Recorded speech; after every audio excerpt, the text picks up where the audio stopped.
Everything in order, Gloria? Yes, it is. Move we approve. Second. All in favor? Aye. Anyone need a motion to approve the renewal of a Class C native wine permit and Sunday subscription for Candace Robinson and Renee Dreyer doing businesses Humboldt Engraving and Gifts? They also have everything in order. Move we approve. Second. We got them all. All in favor? Aye. Opposed?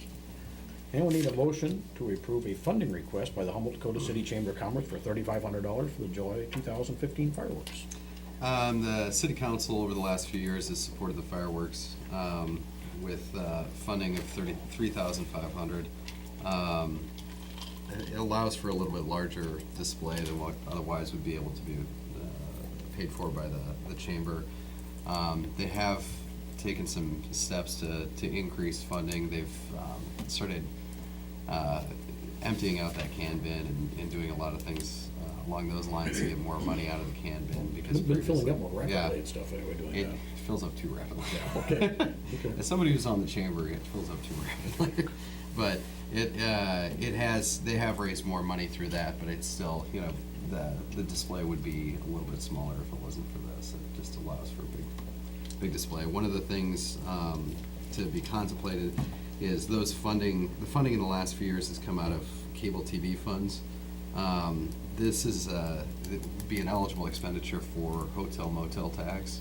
Half of that funding has to be spent towards recreation and culture, new recreation and culture type activities. So this would be eligible for that because it wouldn't be supplanting other funding. We've always taken it out of one of these funds rather than supporting the chamber. Move we approve. Second. No, wait, okay, before we go any further, Yeah, I got a question. Would we be better off to take half out of the hotel motel? What would that do to our I would budget for the, that comes out of cable TV? Cable I TV mean- is less restrictive, and that's why I would recommend taking all of it out of Okay. hotel motel, because hotel motel has to be a very specific expenditure for that 50% that we receive through that tax. Okay. It just frees you up to do more things with cable TV. Something that's coming up later on is the Home Base Iowa initiative. That's something that you can use those funds with. It gives you more latitude to do what you want with the cable TV funds. So that's the only reason. yeah, so that's, request would be then to take it out of the hotel motel tax then. Okay. Okay. Second's okay on that? Alrighty. All those in favor? Aye. Aye. Opposed? And we need a motion to approve the submittal of an application and funding of incentives from the TIF, LMI, and cable TV funds for the Home Base Iowa program. Aaron? Melissa's here to talk a little bit about it. Let me just do a real quick run, and she can talk about if you have specific questions about Home Base Iowa. So we've Daryl and Dan and myself met with Melissa to talk about Home Base Iowa. Dan's actually on the regional board, and Home Base Iowa is an initiative started by Governor Branstad seeking to recruit a large group of veterans who are going to be recently discharged from the military. Those veterans could essentially move anywhere in the country. Some of them have Iowa ties. Some, may just be looking for a good opportunity for their skill set. And so Governor Branstad's idea was to try and recruit them back to the state through the use of incentives and actively promoting the jobs that exist. I think sometimes there's jobs that exist, even here in Humboldt, you wouldn't think, some of what Corn Belt does. There's people who work out there that do things that you'd never realize are being completed here in Humboldt. And so the idea is to publicize these jobs and to offer incentives to get the veterans to move back. Partially, we have an ongoing workforce shortage that exists within the region. It's tough to fill a lot of those positions that businesses need filled. And so this initiative hopes to achieve bringing back these solid employees who've served their country and bring them back to this region to then work in the businesses here in the region. The incentives that we discussed on that board would be, let's see, It would be a 3,500 down payment / rental assistance from low and moderate income funding. Failing that low and moderate income funding could be used for this, meaning somebody who, let's say, made a substantial amount of money, working, let's say, an engineer or something along those lines, then it would fall back on cable TV funds, is the proposal that I would put in front of you.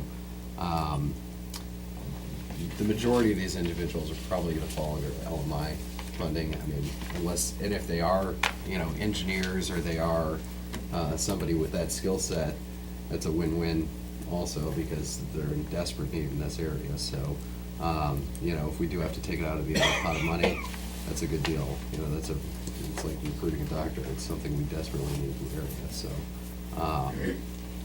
The LMI funds, obviously, we've got a good amount of money in that. It's, what, 188,000 currently in LMI funds, going up, you know, probably about 30,000 every year or more. That could all, and that, 100% of that could go toward the $3,500 of LMI funds? Yes. Oh, okay. All of it would, unless that person's making, let's say they're making $70,000 a year, then they wouldn't qualify as an LMI individual, in which case then the funding could not go to assist that person with the down payment assistance. Then you would have to use the cable TV fund, but like I said, I mean, if the folks that are gonna be in that income bracket are probably the ones you most want to get recruited back to the area.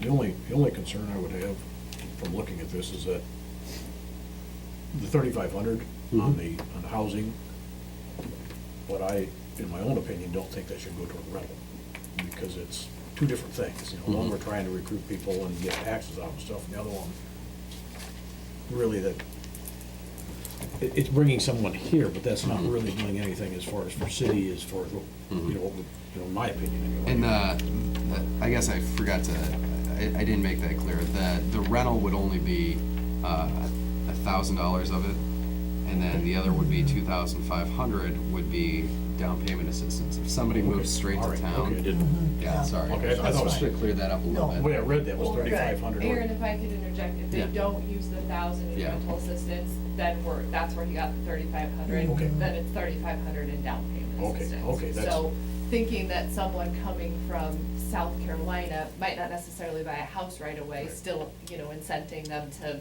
be a member of the Would give them community. 1,000 But- toward rental. Yeah, I, Okay, that's, okay, that that's- would have been the comment I Okay, well, the way I made. read that, it was Yeah, not 3,500, rental and that assistance, was no. confusing to me, I Yes. guess, so. Yeah, But no. That's Okay. that's the limit, is $1,000 Okay. for rental Okay. assistance, yeah. So- That makes more sense to me anyway, I was just confused on how that was. Well, I did read that way.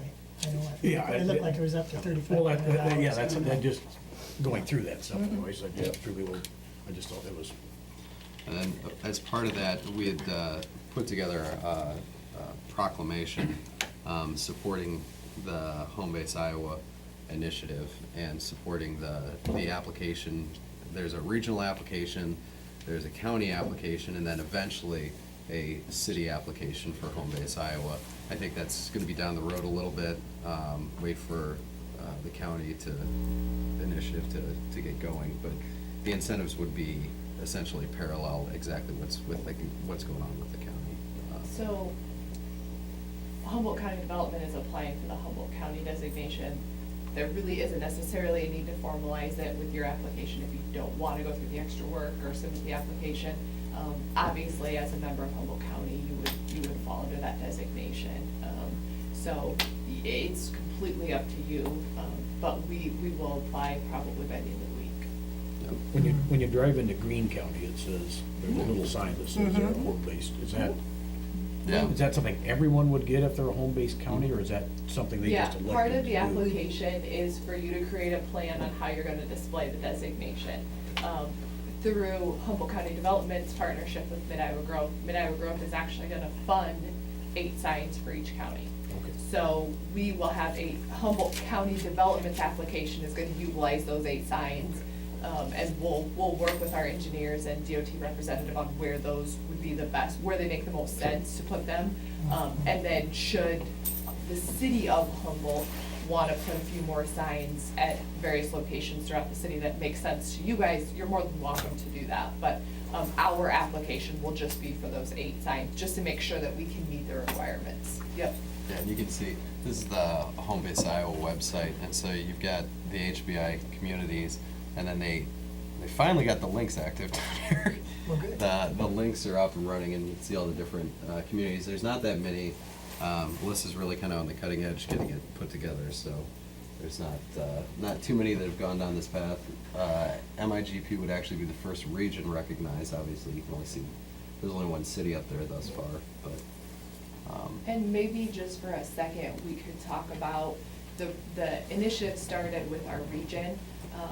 We will become the first home-based Iowa region. Mhm. So the thought is when the state is out marketing this to active military bases, they'll show them a map and we'll have a huge chunk of colored counties that represent mid-Iowa growth. So that's where it came from, that was the thought. They're marketing it for us, so, you know, it's one of those initiatives that we don't have to spend a lot of dollars marketing. And so through the Mid-Iowa Growth application, we've identified 3 incentives that Humboldt County Development Association will be responsible for financially. To get them to come here for an interview, we're offering them 1 free hotel stay, not to exceed $100, 1 free meal voucher, not to exceed $50, and then a welcome basket. And we'll be financially responsible for that. And that's what we kind of call the base package. And then anything above that would be getting a little bit more competitive with some of the counties that you see up there, and how can we make sure that they're coming to Humboldt County and not some of the other counties. So just getting a little bit aggressive in that workforce recruitment. So that's kind of where it came from is, you know, they'll take a look at us first because there's 9 counties together and it looks like, you know, I'll go there first because the chance of getting a job is greater, one would think. And then kind of getting a little bit more competitive. Of our 9-county region, Humboldt County and Webster County are the only 2 so far that are working to exceed that designation on a county basis. So when you talk about getting competitive, even amongst our region, we're the only 2. I do want to mention, for the sake of the housing incentives, because I think it's very important, that you cannot have been a resident of Humboldt County within the last 4 years to qualify. So we definitely want to make sure that if we're recruiting back some of our younger veterans, that we don't exclude them, but we did put a criteria on there. So it is unfortunately not available to existing veterans of Humboldt County or someone that has resided in Humboldt County in the last 4 years, just to make sure that we're getting the workforce that we're trying to get.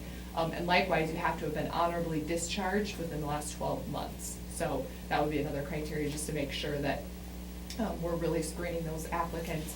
I should also mention that you have to have a single point of contact with the application, and that will be the Humboldt County Development Association. So all of the veterans that are interested will come in and fill out an eligibility form, and then we'll be able to determine their criteria from there. Awesome. One question that and maybe we've discussed it in meetings and things, and I can't remember.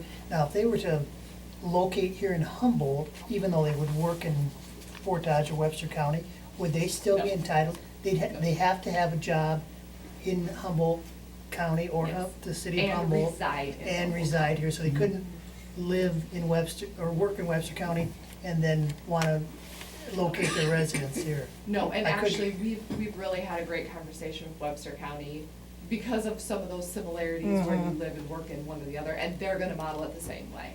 So you can't work in Humboldt County, live in Webster County, and get Okay. those benefits. It's, once you apply for the county designation, this may seem a bit odd, but then it becomes a little bit competitive. It's all about workforce recruitment, and we need people just as much as Webster and Hamilton, Hardin, and so we wanna make sure that if we're gonna provide those incentives, that they're staying here, that they're investing in our community. Okay, I just wanted to clarify that too, because I was. Yep, thank you. It's a great point. Thank you. Move to approve. Second. All in favor? Aye. Aye. And when would this be taking effect? Is this- The application you're gonna Say that submit again, tomorrow? sorry? When would this take effect, Alyssa? When will we be able to We have offer to something receive the like this? designation first. I had a conference call with IDDA last week, and she unofficially gave us word to go ahead and submit the application. So, just waiting for tonight, and actually I said at the end of the week, but probably tomorrow, and maybe 2 weeks-ish, give them, to try to get everything sorted through and finalized. I hope to have information for our February board meeting, HCDA. So, Okay. mhm. Do we want to sign that now, or do we want to? Well, you can either sign it now or just nobody run off after the meeting until we signed it. I'll pass it around, how's that? And you guys can sign it. Okay, that's fine. Sure, we'll- all right. Next, we need to discuss instituting development agreement policies for expansions and renovations of existing businesses. This is, it's not, I guess, I couldn't really find a wording that I really like that much. It's not really instituting policies, but, there's kind of a history of the city providing tax increment financing, tax rebates, going from 100% down to 20% over 5 years for existing businesses. That, as long as I've been here, that's been kind of the standard rebate, with the only exception being recruiting new businesses, things along that line. Moving forward, I just want to make sure that we've had a discussion on this as far as what the council's intent with tax increment financing, tax rebates, what your intent is, because it appears that there's going to be 2 projects coming up this year that will not expand the footprint of the building. With it not expanding the footprint, that's something that we haven't discussed before, but the valuation, the renovations are driving up the taxes on the property. So it's a valuable renovation for the city, it's a valuable renovation as far as tax valuations, but it's not something that we've done, I guess, in the past, unless, have we done a renovation prior to me being here? Oh. Gosh, I don't think that's expanded the footprint. Yeah, so- An expansion that has not expanded the physical footprint. So, one of these projects is going to be Sisters Entrees. Obviously, with that being a council member, it's just good to have full transparency in the fact that, you know, this project would be funded regardless of who it was, at least in my interpretation of what the city's has done in the past with tax rebates. Just making it clear that should any business come up that expands the tax valuations, that they would be eligible to tap into tax rebates for their project. And having that discussion now, just making sure that it's clear, then moving forward, Alyssa has heard it come from the council, so that when we talk to businesses, we can say, yeah, this is the case. Because as it is right now, I would say, you know, frankly, that's what we've done in the past, and I think we intend to continue down that path, but just getting something a little more definite. What would be the limit on that, or the least amount of expansion dollar-wise? The lower end. I mean, you know what huh? The lower end limit? Yeah, the lower end limit, They pay the legal fees, so the legal fees tend to be about $4,000. So it doesn't make sense. I mean, and this doesn't have to be hard and fast either. That's why I hesitate a little bit to call it a policy, because I think you're gonna wanna constantly move a little bit and adjust a little bit, and so it's not committing you to anything that every project that comes in